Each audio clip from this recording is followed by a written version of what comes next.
Assalamualaikum warahmatullahi wabarakatuh. Perkenalkan, nama saya Dila Anggraini dari kelas manajemen 4A. Di sini saya akan mempresentasikan tugas dasar manajemen sumber daya manusia yang berjudul pengintegrasian dalam sumber daya manusia. Definisi integrasi. Pengertian integrasi berasal dari bahasa Inggris integration yang berarti kesempurnaan atau keseluruhan. Dan kata integritas juga berasal dari kata sifat Latin integer atau utuh.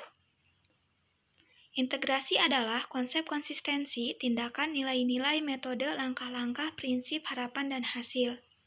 Dalam etika, integrasi dianggap sebagai kejujuran dan kebenaran atau akurasi dari itu tindakan seseorang. Menurut Hasibuan, pengintegrasian adalah kegiatan untuk mempersatukan kepentingan perusahaan dan kebutuhan karyawan agar tercipta kerjasama yang serasi dan saling menguntungkan. Selanjutnya adalah fungsi integrasi dalam sumber daya manusia. Fungsi pengintegrasian merupakan salah satu fungsi operasional manajemen sumber daya manusia yang sangat penting. Fungsi pengintegrasian dapat didefinisikan sebagai suatu kegiatan menyatupadukan antara keinginan karyawan dengan kepentingan perusahaan manajemen, agar tercipta kerjasama yang dapat memberikan kepuasan serta suatu usaha untuk mengelola konflik yang terjadi di dalam perusahaan. Selanjutnya adalah karakteristik integrasi. Yang pertama, akan menyadari bahwa hal-hal kecil itu penting. Yang kedua, menemukan yang benar saat yang lain masih ragu. Yang ketiga, bertanggung jawab. Yang keempat, menciptakan budaya kepercayaan. Yang kelima, tepat janji. Yang keenam, kepedulian jujur. Yang ketujuh, rendah hati. Yang kedelapan, integritas. Yang kesepuluh adalah konsisten. Selanjutnya adalah pentingnya integrasi.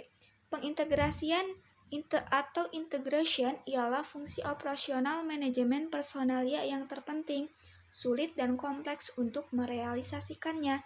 Hal ini disebabkan karena karyawan atau manusia bersifat dinamis dan mempunyai pikiran, perasaan, harga diri, sifat, serta membawa latar belakang perilaku, keinginan, dan kebutuhan yang berbeda-beda. Integritas sangat penting dalam suatu perusahaan untuk menyatupadukan keinginan karyawan dan kepentingan perusahaan agar terciptanya kerjasama yang serasi serta saling menguntungkan. Selanjutnya adalah tujuan dan prinsip integrasi.